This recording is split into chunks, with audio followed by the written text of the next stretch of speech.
Good morning. Good morning. Mr. Samit will see you shortly. Thanks. Looking forward to it. So, Ahmed, how can AI help with quality? It predicts issues before they affect results. This dashboard uses AI to detect patterns in real time.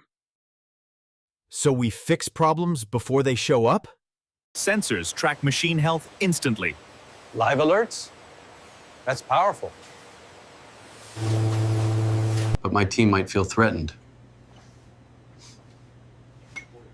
We're supporting them, not replacing them. Distributed.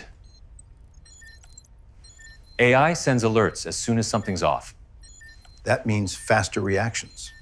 AI tools will boost your decisions, not take over. Let's test it. We're ready. Defects down 20%. This works. This works. And this is just the beginning.